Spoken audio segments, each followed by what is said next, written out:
বিয়ে করবো তার মাসিক ইনকাম থাকতে হবে 30 থেকে 40 লাখ টাকা। তাহলে তো আপনার জন্য সাধারণ কোনো পুরুষ দরকার না, আপনার জন্য তো এই পুরুষ দরকার।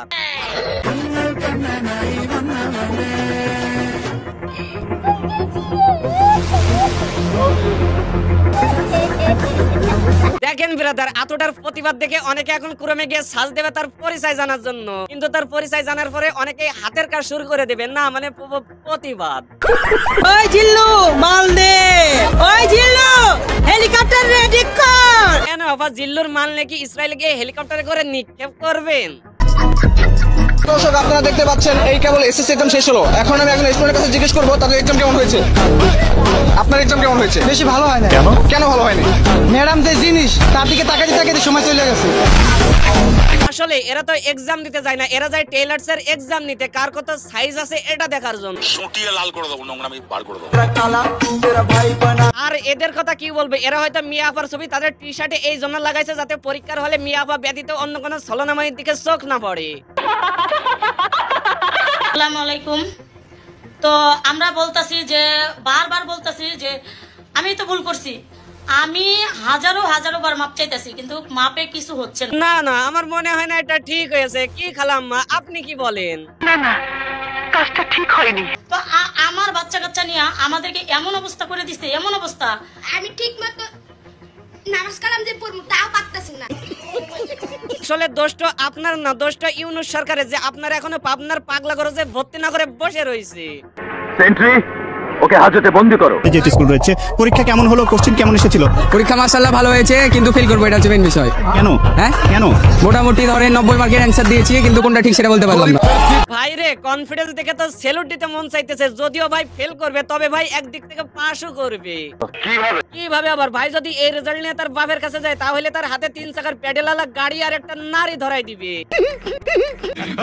এত লজ্জা ভয় লাভ নাই, কারণ তোমার বিয়ের পরে কঠিন ভাবে পস্তাইতে হবে। বিয়ে করলেও পস্তাইতে হয়, না করলেও পস্তাইতে হয়। আচ্ছা, এর কারণ বিয়ে না করলে বিয়ের ভিতরে কি মজা আছে টের পাওয়া যাবে না, করলে বোঝা যাবে যে এর ভিতরে কি মজা আছে। আপনি যাকে বিয়ে করবেন তার মাসিক ইনকাম কত থাকতে হবে? আমি যাকে বিয়ে করবো তার মাসিক ইনকাম থাকতে হবে 30 থেকে 40 লাখ টাকা। তাহলে তো আপনার জন্য সাধারণ কোনো পুরুষ দরকার না, আপনার জন্য তো এই পুরুষ দরকার।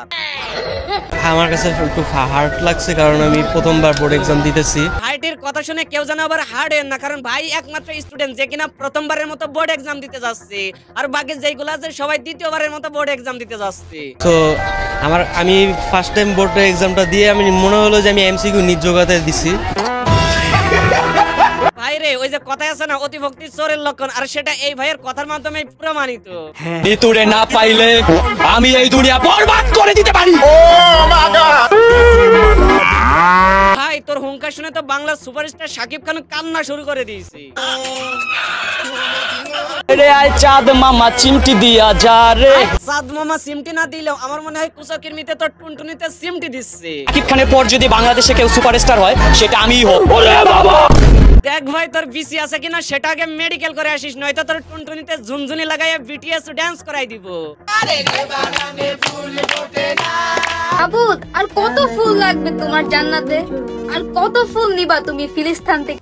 কি শুনি নাই, আবার বলেন তো। ফিলিস্তিন থেকে। আফুটা সারা জীবন নিজের স্থান দেখাই টিকটক করতে করতে অভ্যস্ত, তাই তো ফিলিস্তিনকে ফিলিস্তান বানাই দিয়েছে।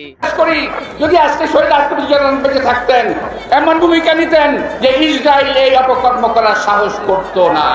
আইরে, সাফা মারারও একটা লিমিট আছে, কিন্তু এই সাফার ঘরের সাফাই এমন সাফা মারা শুরু করে দিয়েছে যে নিজের দলের লোক দাঁত বের করে উপহাস করতেছে। কাউয়া কাকু চলে গেছে তাই বলে কি বাংলাদেশের বিনোদন মিস হবে? না রে ভাই, তাদের জায়গা এদের মতো কিছু ভণ্ড ভাবিরা ঠিকই দখল করবে।